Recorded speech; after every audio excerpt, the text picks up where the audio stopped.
पंखा चला दो।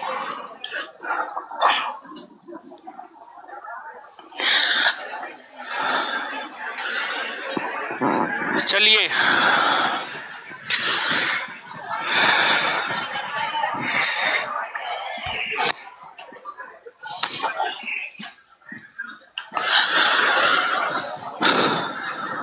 क्या हालचाल है? ठीक है। तो होमवर्क सीरीज बिहार के भीतर जो बिहार एसआई का नया वैकेंसी आना है उसको लेकर के होमवर्क सीरीज की शुरुआत 17 जनवरी से किए हैं, जिसमें आपको 17 जनवरी को पूरा इंट्रोडक्शन दिए थे, क्या होगा कैसे होगा, साथ ही साथ होमवर्क भी दे दिए थे। होमवर्क सीरीज के अंतर्गत जो है आज पहला क्लास है, और वैसे छात्र एवं छात्रा जिनको जगह मिल गया है अच्छी बात है, ठीक बात है, लेकिन जिनको जगह नहीं मिला है आपको परेशान नहीं होना है, लेकिन थोड़ा सा परेशान जरूर होइएगा। एक सप्ताह कष्ट कीजिए और फिर आपको परेशानी नहीं होगा। एक सप्ताह कष्ट करना पड़ेगा, उसके बाद परेशानी नहीं होगा, उसके बाद आपकी परेशानी को दूर कर देंगे। क्योंकि यहां पर होमवर्क सीरीज के बच्चे जो है नहीं आ पा रहे हैं, तो एक और सेंटर है जहां पर क्लासरूम, इस क्लासरूम सबसे बड़ा है, तो उस क्लासरूम में हम आपको लेकर के जाएंगे। और यहां पर तो थोड़ा सा सामने में ऊपर नीचे हर जगह है, बहुत सारा क्लासरूम है, तो वहां पर जो है 1 से 2 क्लासरूम में सब बच्चा एडजस्ट कर जाइएगा, सब लोग एडजस्ट कर जाइएगा। तो अब कष्ट तो 1 से 2 दिन होगा, लेकिन मतलब 1 सप्ताह होगा। तो अब बहुत छात्र जो है क्या करेगा, मतलब 1 सप्ताह नहीं करेगा और फिर 1 सप्ताह के बाद अगर आप कीजिएगा तो फिर सिलेबस 1 सप्ताह में बहुत आगे बढ़ जाएगा। तो कष्ट करके भी 1 सप्ताह आप कीजिए अगर आप करना चाहते हैं तो।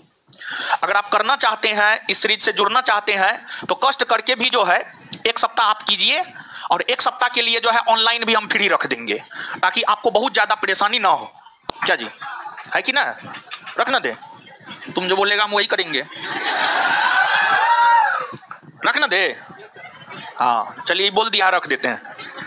तो 1 सप्ताह जब तक मतलब सब लोग एडजस्ट नहीं हो जाते हैं तब तक 1 सप्ताह जो है फ्री रहेगा। ऑनलाइन फ्री रहेगा, ऑफलाइन नहीं रहेगा, ठीक है? ऑफलाइन नहीं रहेगा, सिर्फ ऑनलाइन फ्री रहेगा। तो अब सब चीज में बताइए कि कुछ नहीं। तो आइए, आशा करते हैं आप सब लोग को क्वेश्चन मिल गया होगा। और देखिए एक चीज और थोड़ा सा समझा देते हैं। ऑनलाइन वाले लोग, क्वेश्चन आपको 3 बजे मिल जाएगा पीडीएफ फॉर्मेट में, मिलता अपलोड किया था जी, हाँ 3 बजे क्वेश्चन आपको मिल जाएगा। आधा घंटा 3 से 3:30 बजे बना लीजिएगा, 3:30 बजे से उसका डिस्कशन शुरू होगा। और जो ऑफलाइन वाले लोग आते हैं उनको भी क्वेश्चन 3 बजे मिल जाएगा। तो हम आपसे ये रिक्वेस्ट करेंगे कि आप जो है ना 3 बजे से पहले क्लासरूम में आकर के बैठ जाइए, 2:45, 2:50, 2:55 तक बैठ जाइए, ताकि 3 बजे जब आपको क्वेश्चन मिलेगा तो आप तुरंत बनाना शुरू कर दीजिएगा। हम आपसे रिक्वेस्ट कर रहे हैं। और देखिए अनुशासन बना करके रखना जरूरी है। अगर आप नहीं बना करके रखिएगा, अगर आप मान लिया जाए कि 3 बजे के बदला 3:15 बजे आए, क्वेश्चन मिला, आप नहीं बनाए, डिस्कशन करवा रहा है टीचर, तो उससे आपको बहुत ज्यादा फायदा नहीं होगा। पहली बात ये। और दूसरी बात ये, जो होमवर्क दिया जाता है उसको आप पढ़ करके आइएगा, तभी आपको फायदा होगा, अदरवाइज आपको फायदा नहीं होगा। अगर आप लाभ उठाना चाहते हैं तो थोड़ा सा मेहनत करने के लिए तैयार रहिए और थोड़ा सा अनुशासन में रहने के लिए तैयार रहिए। बस हो गया। टाइम मतलब ठीक ठाक से, फिर जो है सब चीज समय पे होना चाहिए। कुल मिला करके ये 4-5 को दीदी जी लोग खड़ी है, इन लोग को थोड़ा सा एडजस्ट कर ना लीजिए, क्या होगा? थोड़ा कष्ट कर रहे हैं, थोड़ा और कर लीजिए। आइए तो आइए, इस पर सब दुबली पतली सब है, ये तो और दुबली पतली है। बैठिए। बाप रे, कैसे आप जीते हैं जी? आप, हवा आएगा, तूफान आएगा, आप तो उड़ जाइएगा। थोड़ा एडजस्ट कर लीजिए, तो मोटी सब है ये सब। जिस बेंच पे दुबली पतली लड़की सब है उस पे एडजस्ट हो सकता है। चलिए शुरू करें ना, बनाए लोग, बनाना। यो दोनों को एडजस्ट कर लीजिए। अरे कोई दयालु ना है, कोई दयालु लड़की एडजस्ट कर लीजिए। हाँ, एक और बची है। हाँ हाँ उस पे आ जाइए, इस पे आ जाइए लड़की, इस पे आ जाइए, इस पे आ जाइए। आपको बोले थे आप हमसे मिलिएगा, आप मिले नहीं आकर के जी, आप ही को बोल रहे हैं हम। तो आप सिंदूर काहे लगाते हैं? अरे ये मेरी मामी है जी।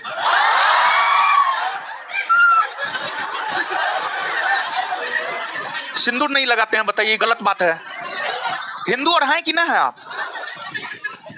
बताइए, चले लगाई है, लगाई है और हमको नजर नहीं आया और छिपा ली है। अरे बाप रे। तो चलिए अब आइए, अब डिस्कशन करते हैं। आइए क्वेश्चन पे। कल ही हमको जो है प्रणाम कर रही थी आकर के, बाद में पता चला ये मेरी मामी है। बताइए कितना बड़का पाप हो जाता। ये तो हम मना कर दिए इसको है क्या?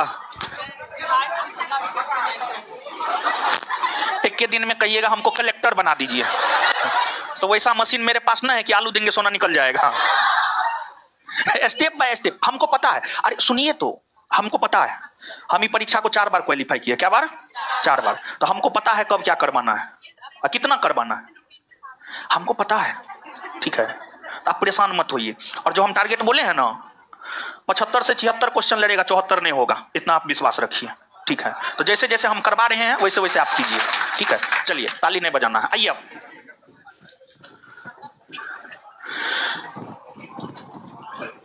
बिहार में है, अब जो जहां है, अब हम डिस्कशन करवाना शुरू कर दिए। हम एकदम हाथ जोड़ करके रिक्वेस्ट कर रहे हैं, अब आइए बोर्ड पे, फायदा उठाना चाहते हैं तो। पहला क्वेश्चन, बिहार में जब पहली बार राष्ट्रपति शासन लागू हुआ था तो उस समय बिहार के मुख्यमंत्री कौन थे? देखिए, राष्ट्रपति शासन की अगर हम लोग बात करें तो राष्ट्रपति शासन भारतीय संविधान के अनुच्छेद 356 के तहत लागू होता है।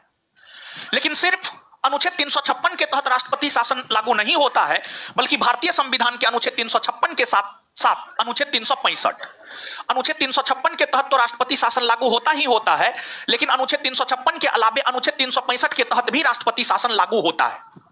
यानी राष्ट्रपति शासन की बात की जाए तो राष्ट्रपति शासन भारत में 2 अनुच्छेद के तहत लागू होता है, एक अनुच्छेद 356 और दूसरा अनुच्छेद 365। ये आपके बिहार एक्साइज 126 पोस्ट प्रीलिम्स का पूछा हुआ क्वेश्चन है कि भारत में राष्ट्रपति शासन किस किस अनुच्छेद के तहत लागू होता है, तो अनुच्छेद 356 और 365 दोनों अनुच्छेद के तहत राष्ट्रपति शासन लागू होता है। पहली बात।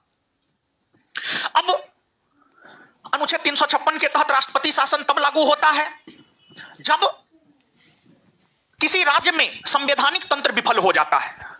मतलब जब किसी राज्य में संविधान के तहत शासन प्रशासन नहीं चलाए जाते हैं, तब वहां पर अनुच्छेद 356 के तहत राष्ट्रपति शासन लागू होता है। लेकिन अनुच्छेद 365 के तहत किसी राज्य में राष्ट्रपति शासन तब लागू होता है जब कोई राज्य केंद्र सरकार द्वारा दिए गए दिशा निर्देश का पालन नहीं करता है। जब कोई राज्य केंद्र सरकार द्वारा दिए गए दिशा निर्देश का पालन नहीं करता है, तो उस स्थिति में राज्य में राष्ट्रपति शासन लागू होता है 365 के तहत। राष्ट्रपति शासन बिहार के संदर्भ में अगर देखा जाए, लेकिन बिहार के संदर्भ में आने से पहले एक बात आप जान लीजिए, भारत में पहली बार राष्ट्रपति शासन पंजाब राज्य में लगा है। पंजाब राज्य में लगा है वर्ष 1951 में, 1951। वही अगर बिहार की बात करें तो बिहार में पहली बार राष्ट्रपति शासन लागू हुआ है 1968 में। 1968 में बिहार में पहली बार राष्ट्रपति शासन लागू हुआ है 1968 में। और अभी तक के इतिहास में बिहार में कुल 8 बार राष्ट्रपति शासन लागू हुआ है। कुल 8 बार राष्ट्रपति शासन लागू हुआ है। पहली बार 1968 में, दूसरी बार 1969 में, तीसरी बार 1972 में, चौथी बार 1977 में, पांचवी बार 1980 में, छठा बार 1995 में, सातवां बार 1999 में और 8वां बार 2005 में। यही 8 बार बिहार में राष्ट्रपति शासन लागू हुआ है। और जब पहली बार बिहार में राष्ट्रपति शासन 1968 में लागू हुआ था, तो उस समय बिहार के मुख्यमंत्री की अगर हम लोग बात करें तो उस समय बिहार के मुख्यमंत्री हुआ करते थे भोला पासवान शास्त्री। और उस समय अगर बिहार के राज्यपाल की हम लोग बात करें तो उस समय बिहार के राज्यपाल हुआ करते थे आपको नित्यानंद कानून गो हुआ करते थे। वहीं वर्तमान में बिहार के मुख्यमंत्री श्री नीतीश जी हैं और वर्तमान में बिहार के राज्यपाल आरिफ मोहम्मद खान है। तो ये इस प्रश्न के अंतर्गत हुआ। तो ये सब चीज जो है आप इस प्रश्न के अंतर्गत याद रखिएगा, ठीक है। नेक्स्ट, सिंधु तथा सतलज नदी के मध्य हिमालय जाना जाता है। सिंधु और सतलज नदी के मध्य हिमालय किस नाम से जाना जाता है? देखिए हिमालय पर्वत को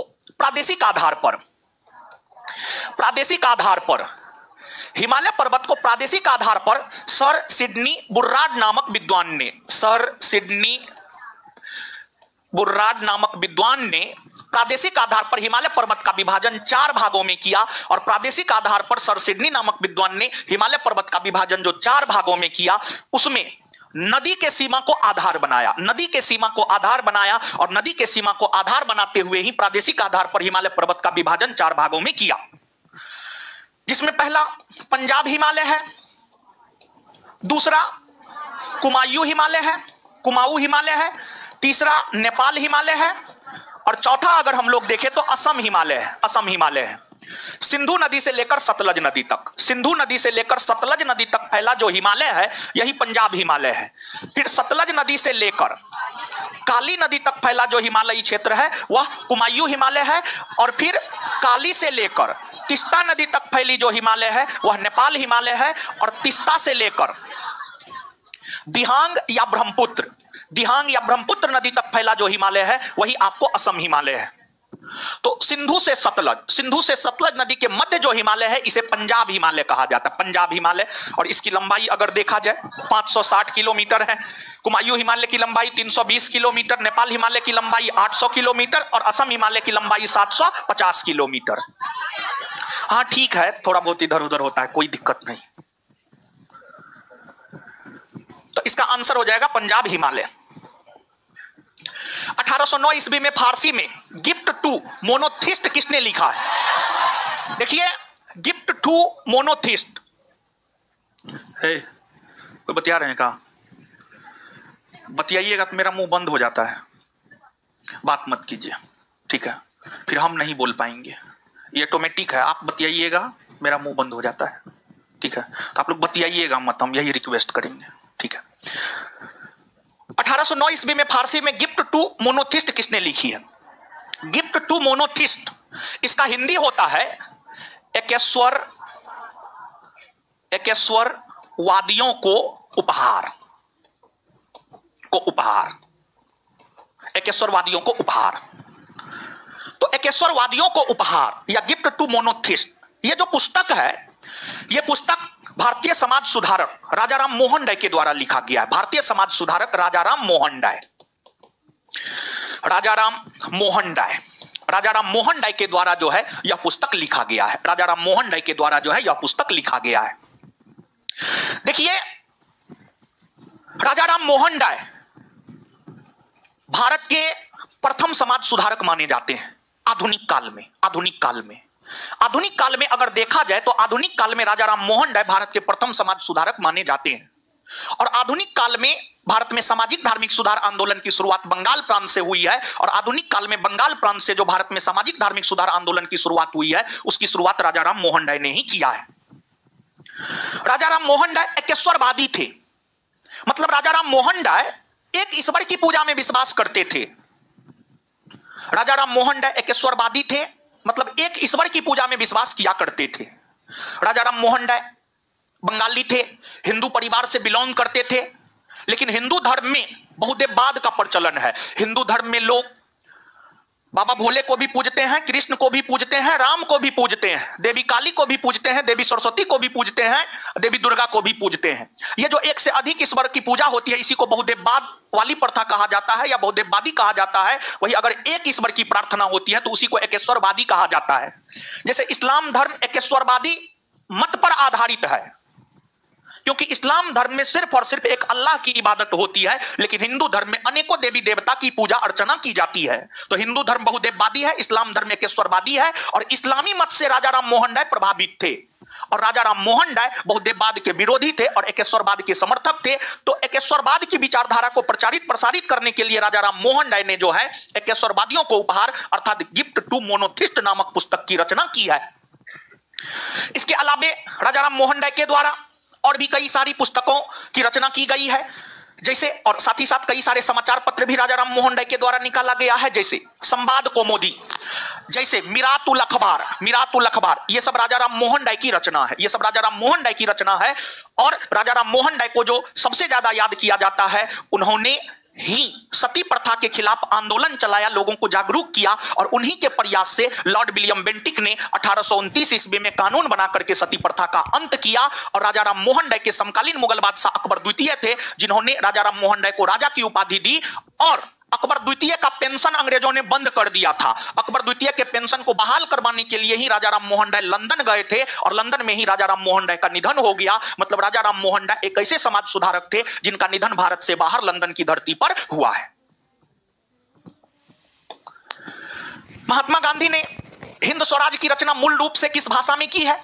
देखिए, महात्मा गांधी की अगर हम लोग बात करें तो उनके द्वारा कई सारे साहित्यों की रचना की गई है, उसी में एक हिंद स्वराज है। और हिंद स्वराज की रचना महात्मा गांधी ने गुजराती भाषा में किया है। महात्मा गांधी गुजराती थे और मूलतः गुजराती भाषा में ही हिंद स्वराज की रचना जो है महात्मा गांधी ने किया है, महात्मा गांधी ने किया है। और यह जो पुस्तक है, इस पुस्तक में महात्मा गांधी ने स्वराज शब्द को समझाया है।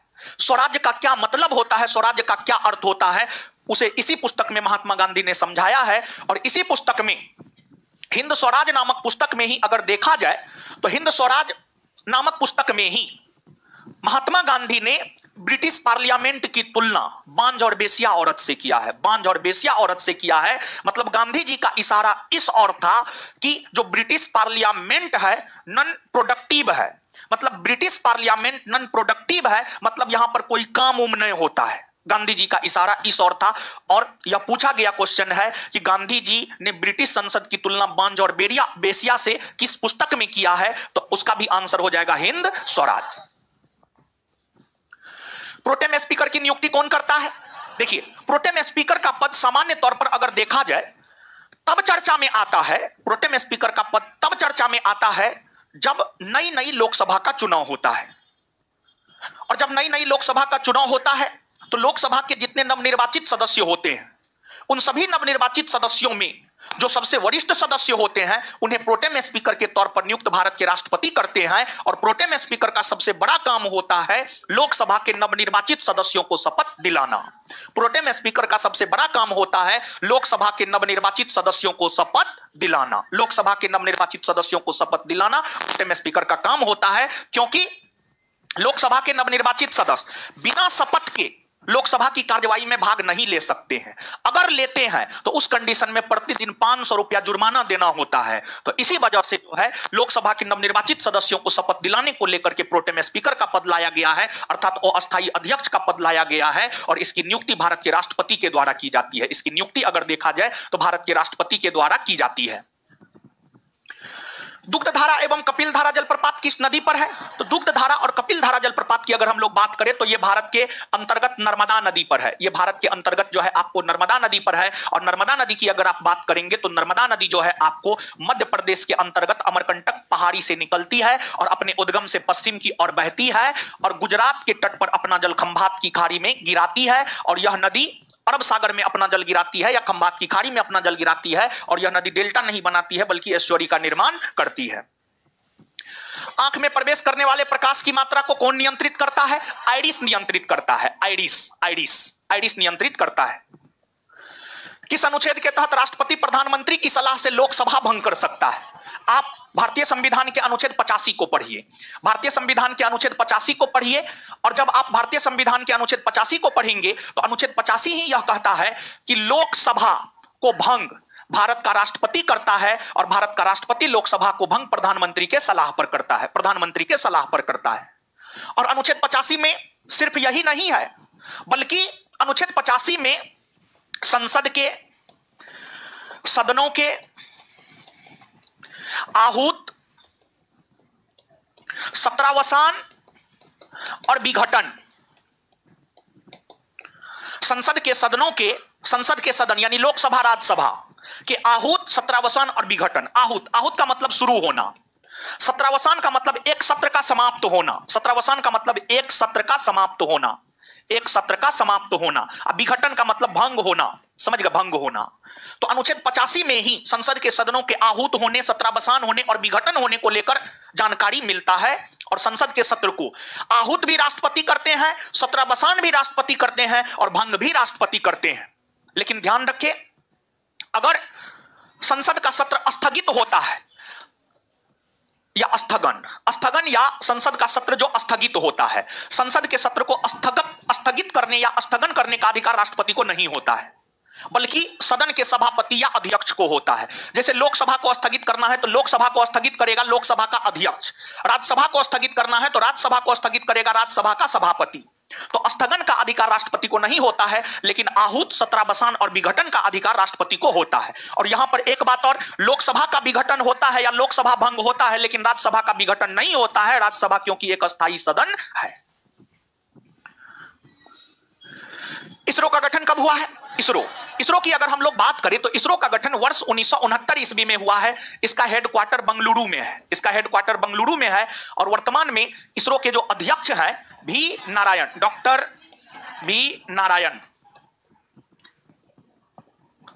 डॉक्टर भी नारायण वर्तमान में इसरो के अध्यक्ष हैं। घुड़सवारी के मैदान को क्या कहते हैं? घुड़सवारी के मैदान को कहते हैं एरिना। जैसे देखिए, जैसे आपको फुटबॉल जहां खेला जाता है, क्रिकेट जहां खेला जाता है, हॉकी जहां खेला जाता है, उसके मैदान को हम लोग मैदान ही कहते हैं या स्टेडियम कह सकते हैं। स्टेडियम में खेला जाता है। तो घुड़सवारी और हर खेल के खेल परिसर को अलग अलग नाम से जाना जाता है। उसी प्रकार से घुड़सवारी का जो खेल परिसर होता है उसको एरिना कहा जाता है। एरिना। विश्व शिक्षक दिवस कब मनाया जाता है? विश्व शिक्षक दिवस 5 अक्टूबर को मनाया जाता है। 5 अक्टूबर को मनाया जाता है। वहीं राष्ट्रीय शिक्षक दिवस की अगर हम लोग बात करें तो जो राष्ट्रीय शिक्षक दिवस है, राष्ट्रीय शिक्षक दिवस की अगर हम लोग बात करें तो जो राष्ट्रीय शिक्षक दिवस है ये 5 सितंबर को मनाया जाता है। 5 सितंबर। राष्ट्रपति द्वारा लोकसभा एवं राज्यसभा में कुल कितने सदस्यों को मनोनीत किया जाता है? देखिए, अगर पहले के प्रावधानों को हम लोग देखें तो राष्ट्रपति लोकसभा में 2 सदस्य को मनोनीत करता है और राज्यसभा में 12 सदस्य। तो राष्ट्रपति लोकसभा में 2 सदस्य और राज्यसभा में 12 सदस्य। राष्ट्रपति लोकसभा में 2 आंग्ल भारतीय समुदाय के सदस्य को मनोनीत करता है। 2 आंग्ल भारतीय समुदाय के सदस्य को मनोनीत करता है। आंग्ल भारतीय समुदाय के सदस्य को मनोनीत करता है और राष्ट्रपति यह काम भारतीय संविधान के अनुच्छेद 331 के तहत करते हैं। तो राष्ट्रपति अनुच्छेद 331 के तहत लोकसभा में 2 आंग्ल भारतीय समुदाय के सदस्य को मनोनीत करते हैं। अब आंग्ल भारतीय, देखिए, आंग्ल भारतीय वैसे व्यक्ति जिनके पिता यूरोपीय है और माता भारतीय है, वैसे व्यक्ति जिनके पिता यूरोपीय है, मतलब यूरोप महादेश के हैं, यूरोप महादेश के अंतर्गत ब्रिटेन, फ्रांस जैसे देश के, और माता भारतीय है, वही आंग्ल भारतीय कहलाता है। जैसे एक हीरोइन है लारा दत्ता, आंग्ल भारतीय है। जैसे एक एमपी है, मेंबर ऑफ पार्लियामेंट है तृणमूल कांग्रेस की तरफ से, डेरेक ओब्रायन, वो भी जो है आपको आंग्ल भारतीय है।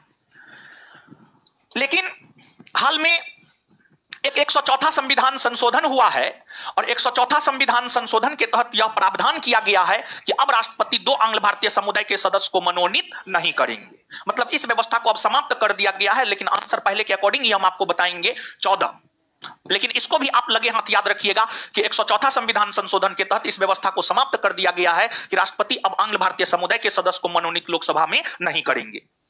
इसके बाद राष्ट्रपति राज्यसभा में अनुच्छेद 80 के क्लाउज 3 के तहत, राष्ट्रपति राज्यसभा में अनुच्छेद 80 के क्लाउज 3 के तहत साहित्य, कला, विज्ञान, समाज सेवा के क्षेत्र से 12 सदस्यों को मनोनीत करने का काम करता है।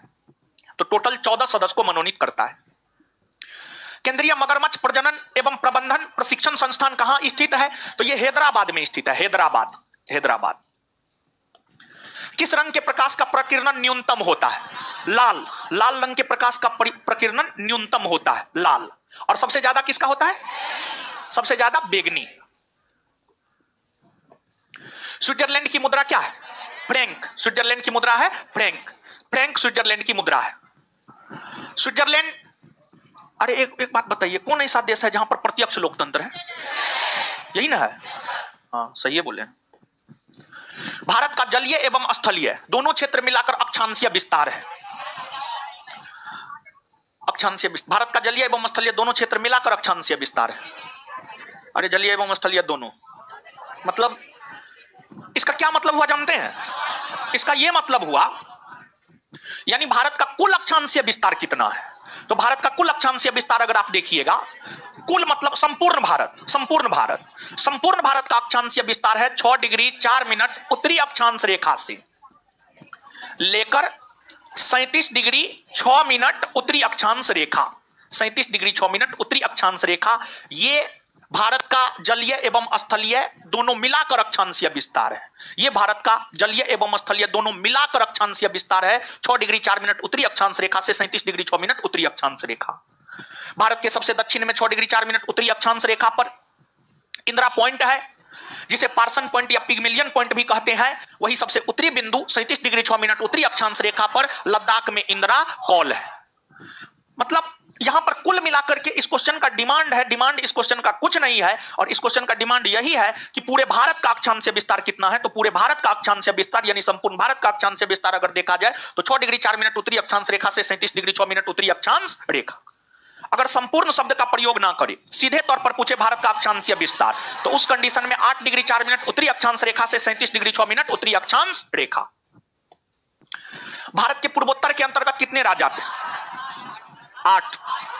देखिए 7 सिस्टर, सुनिए कहां क्या दिया हुआ है उसको छोड़िए, जो हम बता रहे हैं उसको याद रखिए, सीधा बात। देखिए 7 सिस्टर के अंतर्गत अरुणाचल प्रदेश, असम, मेघालय, नागालैंड, मणिपुर, मिजोरम, त्रिपुरा, फिर सिक्किम भी पूर्वोत्तर के अंतर्गत ही आता है। सिक्किम को दीजिएगा ना जी कहीं ना कहीं, पूर्वोत्तर के अंतर्गत सिक्किम आता है। पूर्वोत्तर के अंतर्गत टोटल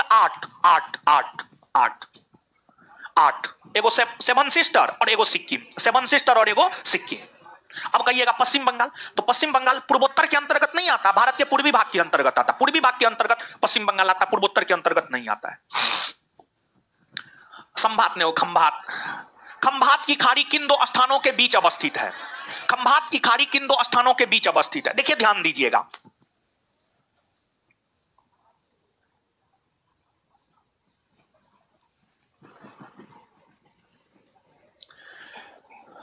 गुजरात है। नहीं मिस्टेक हो गया।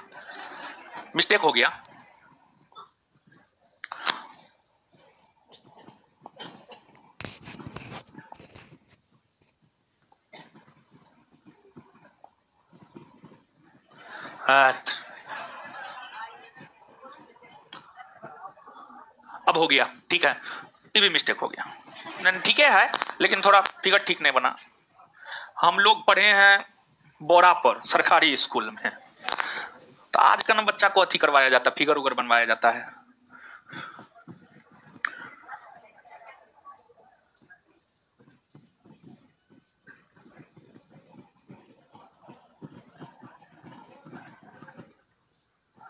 अब हो गया, ठीक है। देखिए ध्यान दीजिएगा, ये कच्छ है, कच्छ प्रायद्वीप है, ये काठियावाड़ प्रायद्वीप है, काठियावाड़ प्रायद्वीप है, और ये गुजरात का मुख्य हिस्सा है,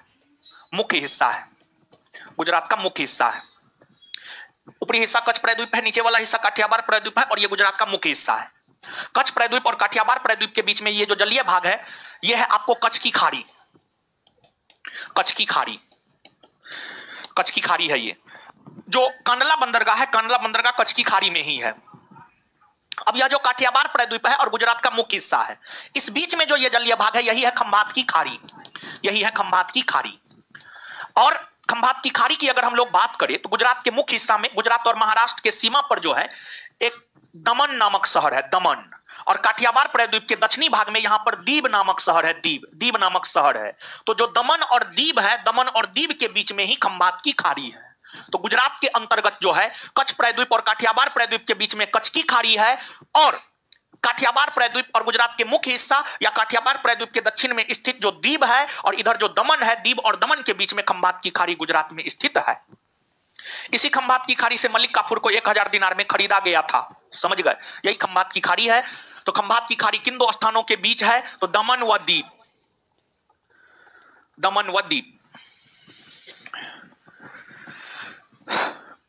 भारत के किन राज्यों की समुद्री तटरेखा सबसे लंबी है? ऐसे तटरेखा में कुछ परिवर्तन हुआ है, मालूम है कि ना? करंट में बताएंगे, बहुत जल्दी बताएंगे आप लोगों को, ठीक है। लेकिन पुराना डाटा के अनुसार जो है इसको हम बता रहे हैं। भारत के किन राज्यों की समुद्री सीमा सबसे लंबी है? आप सब लोग जानते हैं भारत के टोटल 9 राज्य है जो समुद्री सीमा बनाता है। गुजरात, महाराष्ट्र, गोवा, कर्नाटक, केरल, तमिलनाडु, आंध्र प्रदेश, ओडिशा, पश्चिम बंगाल। इन 9 राज्यों में सबसे लंबी तटरेखा बनाने वाला राज्य है गुजरात और सबसे छोटी गोवा है। मानचित्र सब लगाया करो यार यहाँ पे। भारतीय मानक समय कितने राज्यों से होकर गुजरती है?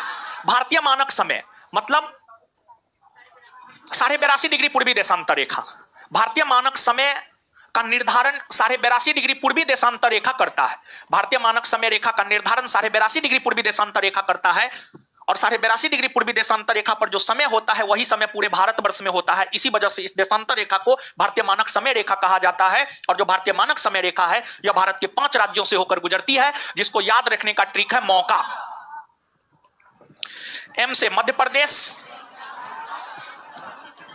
ओ से ओडिशा, यू से उत्तर प्रदेश, सी से छत्तीसगढ़, ए से आंध्र प्रदेश। आंध्र प्रदेश, मध्य प्रदेश, ओडिशा, उत्तर प्रदेश, छत्तीसगढ़ और आंध्र प्रदेश, यानी कुल मिलाकर के जो है 5 राज्य से होकर, कुल मिलाकर के भारतीय मानक समय जो है 5 राज्य से होकर गुजरती है। 5 राज्य से होकर गुजरती है। 6 डिग्री चैनल किसके बीच है? देखिए, जब आप पहला चैप्टर पढ़ते हैं 6 डिग्री चैनल, 6 डिग्री चैनल का मतलब क्या होता है जानते हैं? 6 डिग्री उत्तरी अक्षांश रेखा।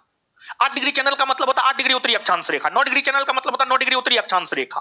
जब आप पहला चैप्टर पढ़ते हैं भारत एक परिचय, तो वहां पर 6 degree channel, 8 degree channel, 9 degree, 10 degree, 11 degree, ये सब चैनल आपको मिलेगा।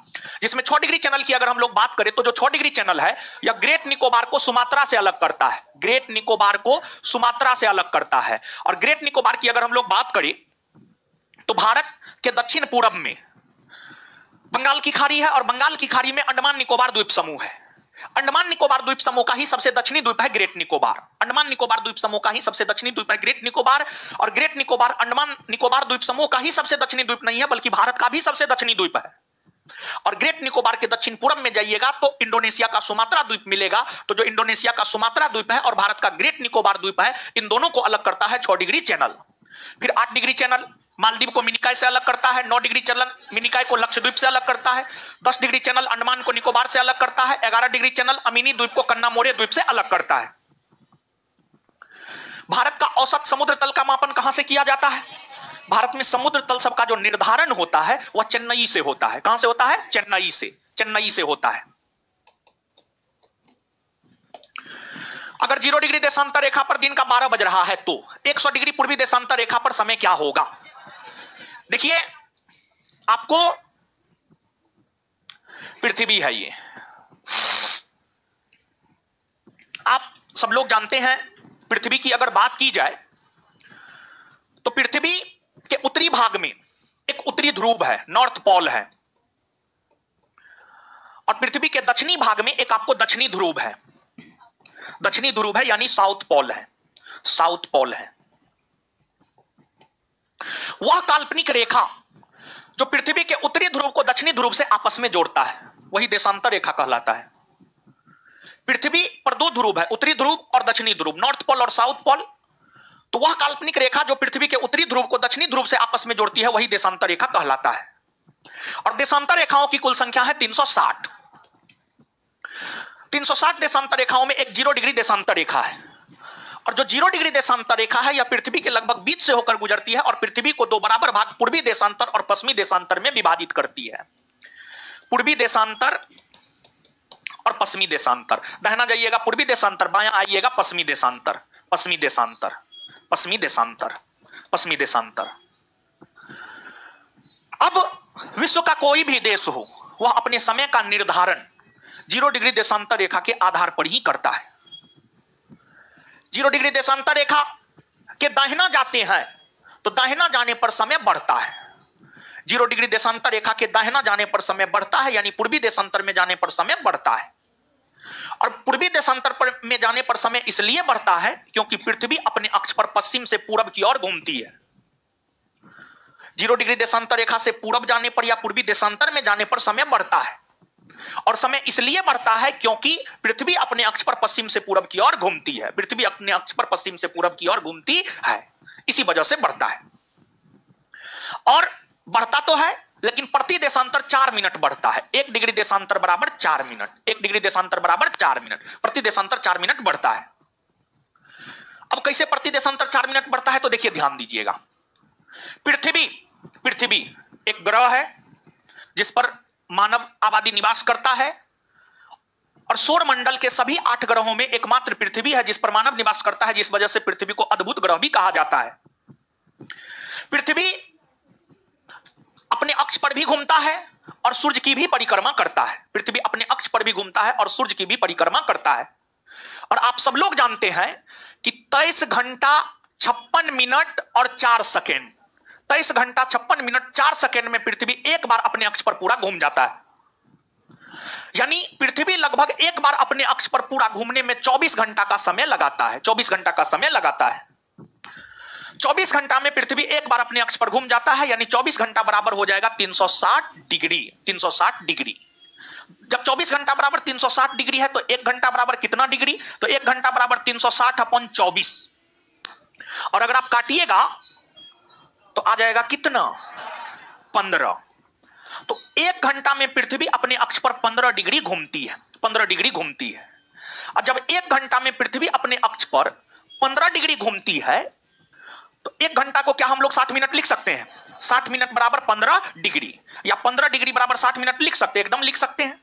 तो जब 15 डिग्री घूमने में 60 मिनट लगता है तो 1 डिग्री घूमने में कितना मिनट? तो 60 अपॉन 15 यानी 4 मिनट। तो पृथ्वी 1 डिग्री घूमने में 4 मिनट का समय लगाता है। इसी वजह से प्रति देशांतर 4 मिनट समय बढ़ता है या 4 मिनट समय घटता है। पूरब जाइएगा तो प्रति देशांतर समय 4 मिनट बढ़ेगा, और पश्चिम आइएगा तो प्रति देशांतर 4 मिनट समय घटेगा। तो अब यहां पर है, अगर 0 डिग्री देशांतर रेखा पर दिन का 12 बज रहा है, यह 0 डिग्री देशांतर रेखा है, यहां पर दिन का 12 बज रहा है, यहां पर दिन का 12 बज रहा है, तो 100 डिग्री पूर्वी देशांतर रेखा पर क्या समय होगा? इधर 100 डिग्री पूर्वी देशांतर रेखा है, तो 100 डिग्री पूर्वी देशांतर रेखा पर क्या समय होगा? तो अब यहां पर आप देखिएगा कि ये 0 डिग्री देशांतर रेखा है, यहां पर दोपहर का 12 बज रहा है, तो 100 डिग्री पूर्वी देशांतर रेखा पर क्या समय होगा, यह पूछा जा रहा है। तो अब आप एक चीज देखिएगा, 0 डिग्री देशांतर रेखा और 100 डिग्री पूर्वी देशांतर रेखा के बीच में कितने देशांतर का अंतर है? 0 डिग्री देशांतर रेखा और 100 डिग्री पूर्वी देशांतर रेखा के बीच में कितने देशांतर का अंतर है? 100। तो अब 1 डिग्री देशांतर बराबर होता है 4 मिनट, तो 100 डिग्री देशांतर बराबर कितना मिनट? तो 100 गुना 4 यानी 400 मिनट। अब 400 मिनट को घंटा में बदलिएगा तो 60 से भागा देना पड़ेगा, 0 0 कट जाएगा। अब 40 को 6 से भागा दीजिए, कितना आ रहा है? देखिए कितना आ रहा है? 6.4 है तरीका। इसको काटिए ना, 6 के 36, 4 0, फिर 6 के 36, 6.66 यही आएगा, यही ना आएगा? आएगा ना जी? सुनिए, छोड़िए, अब आप देखिए 400 मिनट निकला था। 400 मिनट, 1 घंटा बराबर कितना मिनट? 60 मिनट। तो 6 के 36, 640, हाँ 640। तो पूरब में जा रहे हैं तो पूरब में जाने पर समय बढ़ेगा ही। अगर 0 डिग्री पर 12 बज रहा है तो 100 डिग्री पूर्वी देशांतर रेखा पर 6:40 होगा। आया है आप लोग को? तो इसका उत्तर होगा 6:40 शाम या रात, जो भी कहना है आप कह सकते हैं। इसका उत्तर होगा 6:40 शाम। संपूर्ण पृथ्वी को कितने अक्षांश रेखाओं में बांटा गया? कितना? 179 अक्षांश। 179 अक्षांश। लेकिन अगर ऑप्शन में 179 ना हो तो 180 के साथ जाइएगा। ऐसे पृथ्वी को 179 अक्षांश रेखा में बांटा गया है, लेकिन अगर 170 ना हो तो उस कंडीशन में 180 के साथ जाइएगा। विश्व मानचित्र पर सर्वप्रथम भारत को किसने दर्शाया था? विश्व मानचित्र पर सर्वप्रथम भारत को टॉलेमी नामक विद्वान ने दर्शाया था। टॉलेमी। भारत के कितने राज्य कर्क रेखा के उत्तर में स्थित है? देखिए कर्क रेखा के उत्तर में कितने राज्य स्थित है? मैं मानचित्र ने लगाया, साला दिमाग उमाग है नहीं सब। देखिए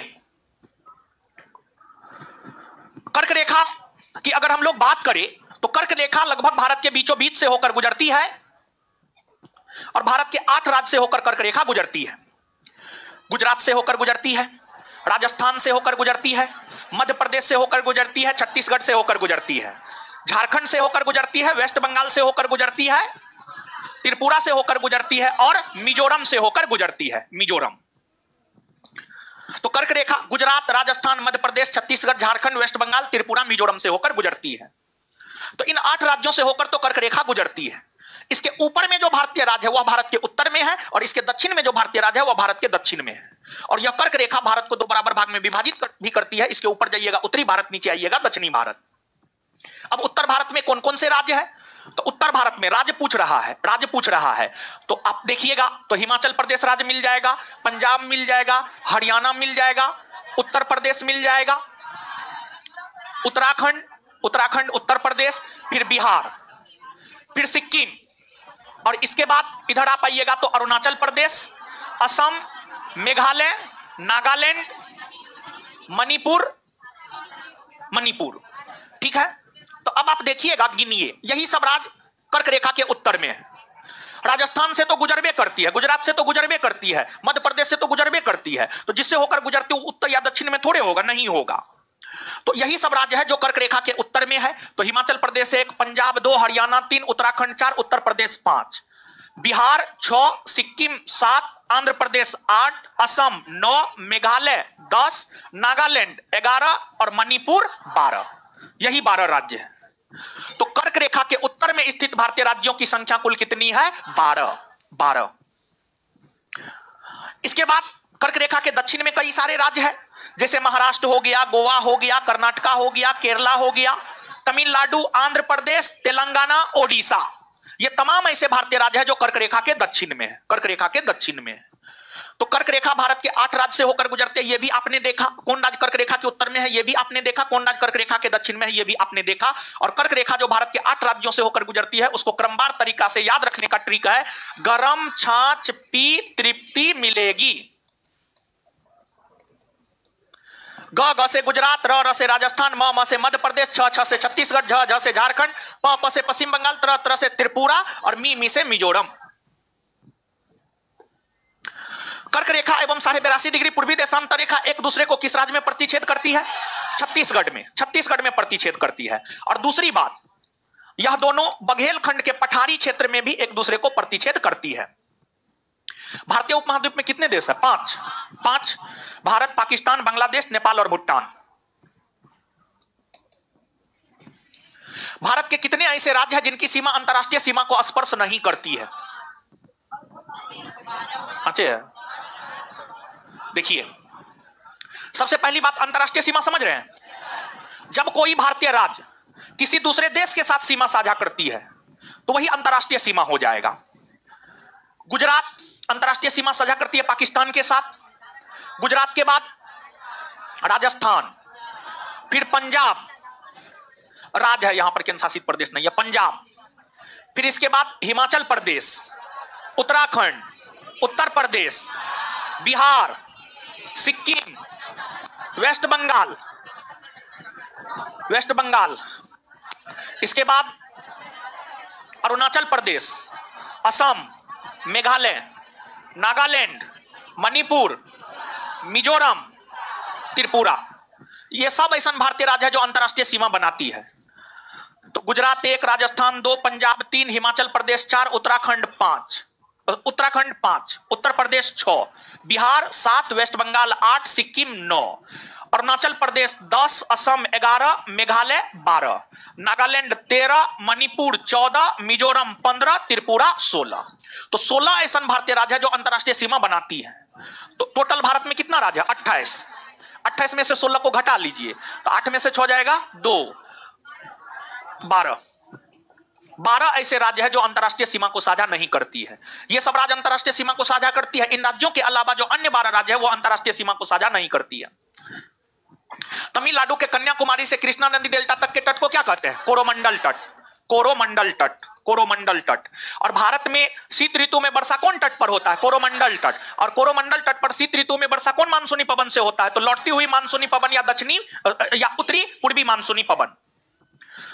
सहकारी क्षेत्र के विकास के लिए किस वर्ष सहकारिता मंत्रालय की स्थापना की गई है? सहकारी क्षेत्र के विकास को लेकर के सहकारिता मंत्रालय की स्थापना वर्ष 2021 में हुई है, वर्ष 2021। 2001 से 2011 के बीच भारत की जनसंख्या में कितनी प्रतिशत की वृद्धि हुई है? तो इस अवधि के दौरान जो है भारत की जनसंख्या में 17.64% की वृद्धि हुई है। केंद्रीय महिला एवं बाल विकास मंत्री श्रीमती अन्नपूर्णा देवी ने बाल विवाह मुक्त भारत राष्ट्रीय अभियान का शुभारंभ कहां से किया है? तो केंद्रीय महिला एवं बाल विकास मंत्री श्रीमती अन्नपूर्णा देवी जो है बाल विवाह मुक्त भारत राष्ट्रीय अभियान की शुरुआत 25 नवंबर 2024 को जो है नई दिल्ली से की है। 25 नवंबर 2024 को नई दिल्ली से की है और इसका उद्देश्य है बाल विवाह को खत्म करवा देना। बाल विवाह को लेकर ऐसे कानून तो पहले बन चुका है, लेकिन फिर भी अभी भी भारत में बाल विवाह हो रहा है। तो बाल विवाह से भारत को मुक्त बनवाना, और बाल विवाह का मतलब आप समझते होंगे, जो कानून है कि 21 वर्ष से कम उम्र में विवाह नहीं होना चाहिए लड़की का 18 वर्ष, तो उससे कम उम्र में अगर किसी लड़की लड़का का विवाह होता है तो वही बाल विवाह की श्रेणी में आता है, यानी कम उम्र में विवाह का हो जाना। तो भारत को इससे मुक्त बनाने को लेकर जो है 25 नवंबर 2024 को नई दिल्ली से केंद्रीय महिला एवं बाल विकास मंत्री श्रीमती अन्नपूर्णा देवी ने बाल विवाह मुक्त भारत राष्ट्रीय अभियान की शुरुआत की है। अंतर्राष्ट्रीय महिला विरोधी हिंसा उन्मूलन दिवस कब मनाया जाता है? 25 नवंबर को मनाया जाता है। प्रधानमंत्री जनधन योजना की शुरुआत कब किया गया है? देखिए, प्रधानमंत्री जनधन योजना की घोषणा 15 अगस्त 2014 को मोदी जी ने किया, लेकिन इसकी शुरुआत यह जो लागू हुआ है 28 अगस्त 2014। और प्रधानमंत्री जनधन योजना का जो मुख्य उद्देश्य था वो क्या था जानते हैं? प्रधानमंत्री जनधन योजना का मुख्य उद्देश्य था वित्तीय समावेशन। अब वित्तीय समावेशन का मतलब क्या होता है? तो इसका मतलब होता है लोगों का पहुंच बैंक तक हो। केंद्रीय स्वास्थ्य और परिवार कल्याण मंत्रालय की ओर से जारी राष्ट्रीय परिवार और स्वास्थ्य सर्वेक्षण के आंकड़ों के अनुसार किस राज्य में बाल विवाह सबसे अधिक प्रचलित है? सबसे अधिक प्रचलित बाल विवाह है वेस्ट बंगाल में 41.6%। मतलब पश्चिम बंगाल की अगर आप बात करेंगे तो 100 में से 41 लोगों का विवाह जो होता है बाल विवाह की श्रेणी में आता है, कम उम्र में हो जाता है। और दूसरा स्थान पर अपना बिहार है। अपना बिहार भी पीछे न है, दूसरा स्थान पर अपना बिहार है और बिहार 40.8 लगभग उसी के आसपास में है। तो बाल विवाह में सबसे ऊपर वेस्ट बंगाल है और अपना बिहार का दूसरा स्थान है। ग्लोबल गर्लहुड रिपोर्ट कौन जारी करता है? सेव द चिल्ड्रेन नामक संस्था के द्वारा। सेव द चिल्ड्रेन नामक संस्था के द्वारा जो है ग्लोबल गर्लहुड रिपोर्ट जारी किया जाता है।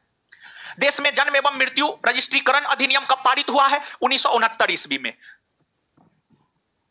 स्वतंत्र भारत की पहली जनगणना कब हुई है? स्वतंत्र भारत की पहली जनगणना हुई है 1951 में। ऐसे भारत में जनगणना की शुरुआत अगर देखी जाए तो भारत में जनगणना की शुरुआत कब से हुई है?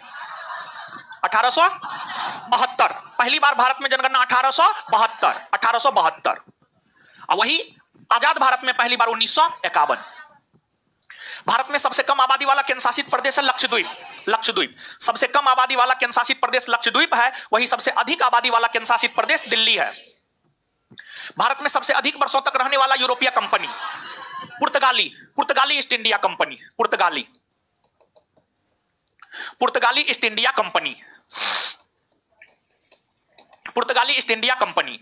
देखिए, जो पुर्तगाली ईस्ट इंडिया कंपनी है यह सबसे पहले भारत में आई है। यह 1498 में भारत आ गई और सबसे लास्ट में भारत से गई है 1961। तो सबसे पहले आई और सबसे लास्ट में गई, तो स्वाभाविक सी बात है सबसे अधिक वर्षों तक रहने का रिकॉर्ड पुर्तगाली ईस्ट इंडिया कंपनी के नाम ही दर्ज है। और इसे एस्टाडो द इंडिया कंपनी के नाम से भी जाना जाता है। भारत में पुर्तगाली शक्ति का वास्तविक संस्थापक कौन था?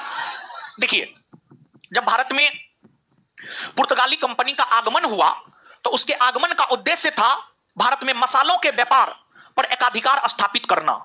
पुर्तगाली ईस्ट इंडिया कंपनी का जब भारत आगमन हुआ था तो उसका उद्देश्य था भारत में मसालों के व्यापार पर एकाधिकार स्थापित करना। तो मसालों के व्यापार पर एकाधिकार स्थापित करने को लेकर पुर्तगाली ईस्ट इंडिया कंपनी भारत में व्यापार मसालों का शुरू कर दिया। तो जब कंपनी भारत में मसालों का व्यापार शुरू कर दिया तो कंपनी को नियंत्रण में रखने के लिए एक पद आया, पुर्तगाली गवर्नर या पुर्तगाली वायसराय, और उस पद पर सर्वप्रथम बैठे फ्रांसिस्को दी अल्मोड़ा, जो 1505 से 1509 तक रहे। अल्मोड़ा के बाद 1509 में बैठे अल्बुकर्क, जो 1509 से 1515 तक रहे। और जो अल्बुकर्क है, अल्बुकर्क ने ही भारत में पुर्तगाली साम्राज्य का वास्तविक तौर पर विस्तार किया। जिस वजह से अल्बुकर्क को भारत में पुर्तगाली साम्राज्य का वास्तविक संस्थापक माना जाता है। तो भारत में पुर्तगाली शक्ति का वास्तविक संस्थापक अल्बुकर्क को माना जाता है, अल्बुकर्क को माना जाता है। किस स्थान पर भारत में प्रथम नगर निगम स्थापित किया गया है? मद्रास में भारत में प्रथम नगर निगम की स्थापना हुई है 1688 ईस्वी में। ईस्ट इंडिया कंपनी के किस अंग्रेज गवर्नर को औरंगजेब द्वारा भारत से निष्कासित कर दिया गया था? औरंगजेब द्वारा जिस अंग्रेज गवर्नर को भारत से निष्कासित किया गया था उसका नाम था जॉन चाइल्ड। जॉन चाइल्ड नाम था और इन्हें निष्कासित किया गया था 1688 ईस्वी के आसपास। मनमानी करना शुरू कर दिया था। वाडीवास का युद्ध कब हुआ है? वाडीवास का युद्ध अगर देखा जाए तो 22 जनवरी 1760, 22 जनवरी 1760 ईस्वी को वाडीवास का युद्ध हुआ है। और यह युद्ध अगर देखा जाए तो ब्रिटिश ईस्ट इंडिया कंपनी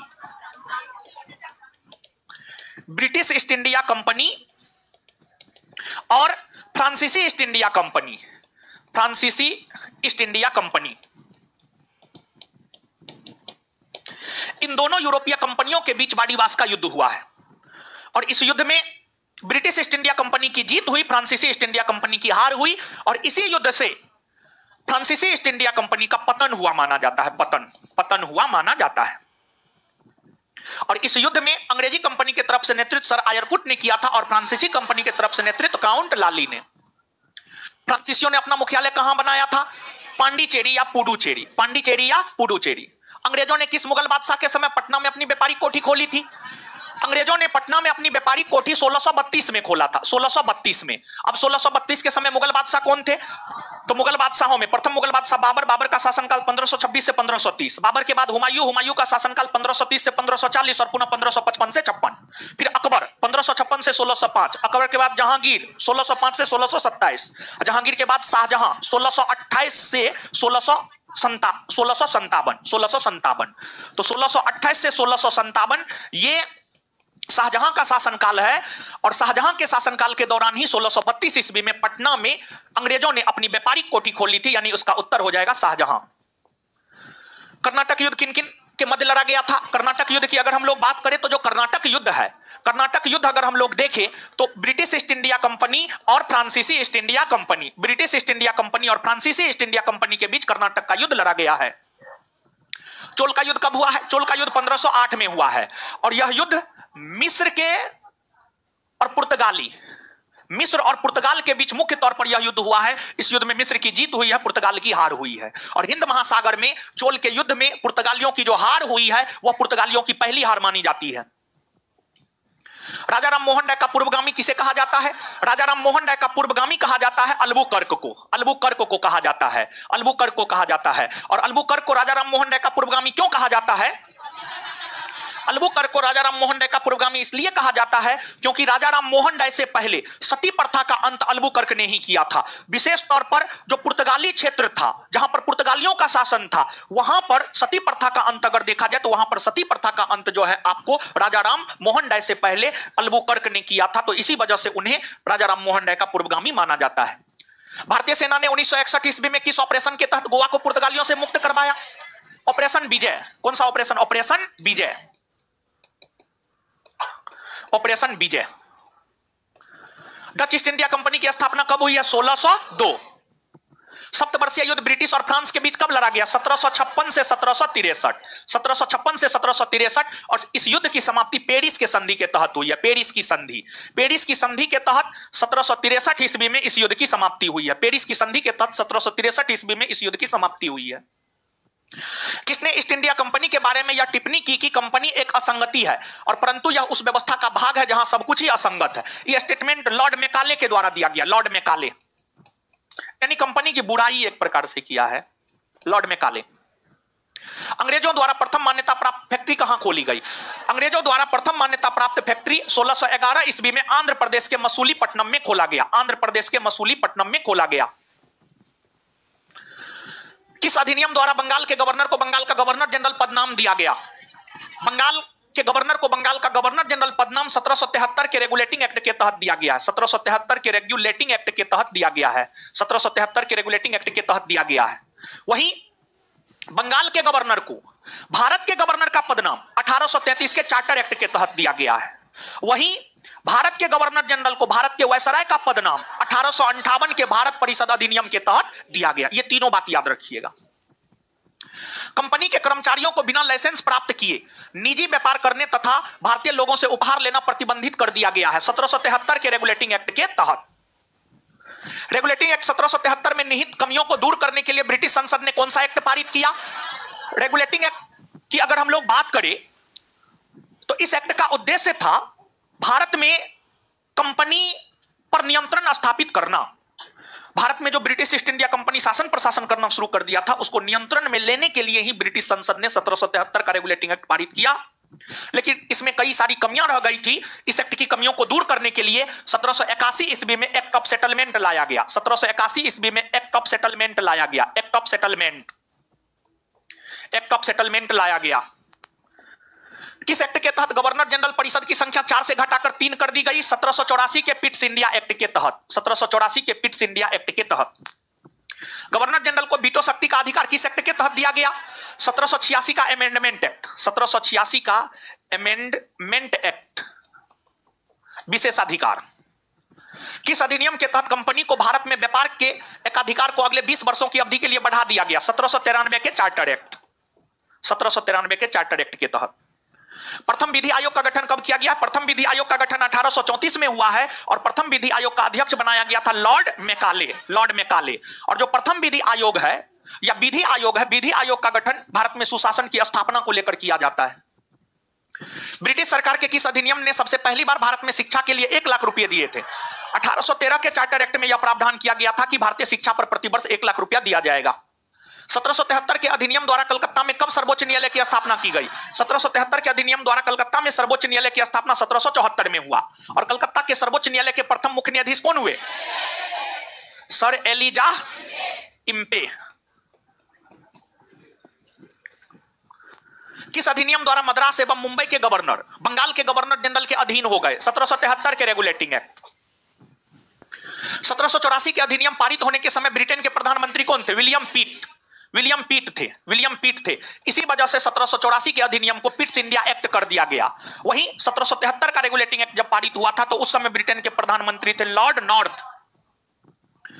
किस अधिनियम के द्वारा ब्रिटिश संसद ने चाय और चीन के साथ व्यापार को छोड़कर ईस्ट इंडिया कंपनी के भारत के साथ व्यापारिक एकाधिकार को समाप्त कर दिया? 1813।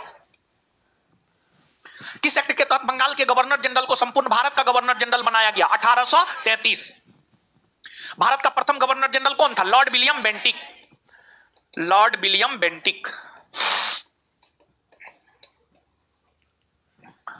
गवर्नर जनरल की परिषद में एक कानूनी सदस्य को शामिल किया गया था। सर्वप्रथम कानूनी सदस्य के रूप में किसे नामित किया गया था? Lord Macaulay.